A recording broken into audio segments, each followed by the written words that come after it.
Pertanyaan berikutnya, Assalamualaikum Ustaz. Waalaikumsalam warahmatullahi. Bagaimana memisahkan antara ketetapan dari Allah dan usaha dari diri sendiri?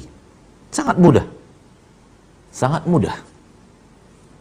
Apa yang Anda lakukan, dari apa yang mampu Anda lakukan adalah usahamu.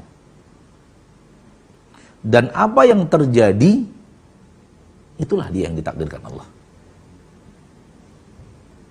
Dan boleh jadi yang ditakdirkan Allah adalah sesuatu yang sesuai dengan usahamu. Atau yang Allah takdirkan sesuatu yang berbeda dengan apa yang kau usahakan. Berbedanya pun terbagi dua. Berbeda ke arah yang minim atau berbeda ke arah yang plus. Kadang-kadang usahamu ringan, Allah berikan hasil yang maksimal. Kadang-kadang usahamu kuat, hebat, Allah berikan hasil yang minimal secara hitungan manusia. Dan apa yang mampu engkau lakukan, apa yang mampu engkau inginkan, apa yang mampu engkau usahakan, itulah usahamu. Apa yang terjadi, itu ketetapan ilahi dan takdir. Nah,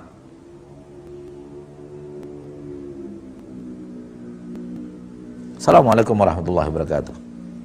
Ana seorang hamba Allah di Kerinci, Jambi. Hayakallah, barakallahu fik. Pertanyaan saya, Ustadz, apa hukumnya mengusir setan dengan air garam? Terima kasih. Kapan setan itu memberitahu kita bahwa dia takut garam?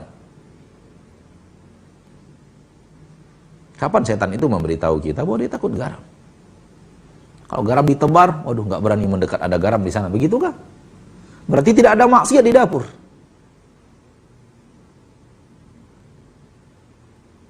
Sementara orang di dapur sampai berjoget-joget. Terjadi maksiat banyak di dapur. Di sana ada garam. Gudangnya garam. Berarti tidak ada maksiat di toko garam. Berarti tidak ada maksiat di petani garam. Siapa yang beritahu Anda bahwa setan itu takut garam? Ini namanya khurafat. Keyakinan tak berdasar. Atau Allah di dalam Al-Quran berbicara bahwa setan takut garam? Tak ada. Atau Nabi berbicara setan takut garam? Tak ada. Berarti tak ada dasar untuk menyatakan itu dan meyakini itu. Sama dengan takut peniti, takut besi. Lalu dibawa kemana-mana bawa besi, walaupun kecil. Siapa yang mengatakan setan takut besi? Siapa yang mengatakan setan takut peniti? Ini namanya khurafat. Mendekati kesyirikan walau belum sampai kepada yang namanya syirik.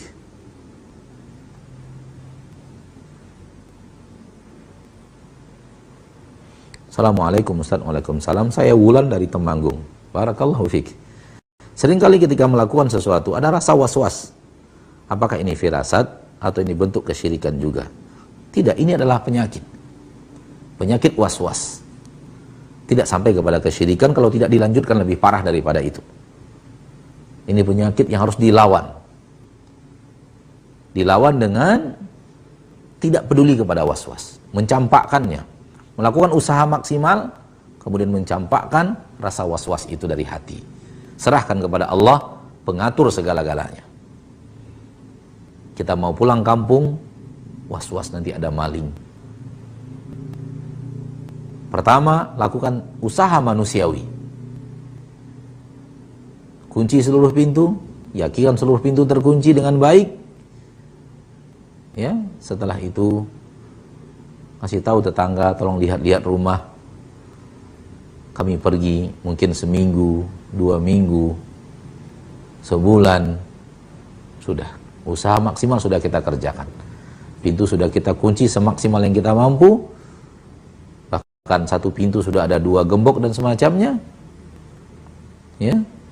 Setelah itu sudah minta bantuan manusia yang bisa melihat-lihat kita, lihat rumah kita.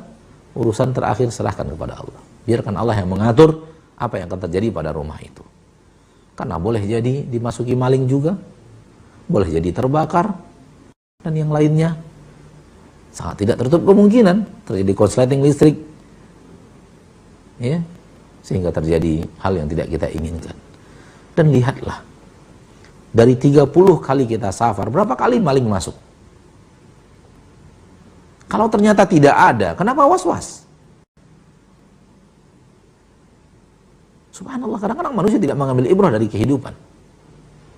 Was-was, padahal maling nggak masuk. Was-was lagi, maling tidak masuk. 30 kali dia safar, 30 kali maling tidak masuk. Tapi was-wasnya tetap ada. Itu namanya penyakit.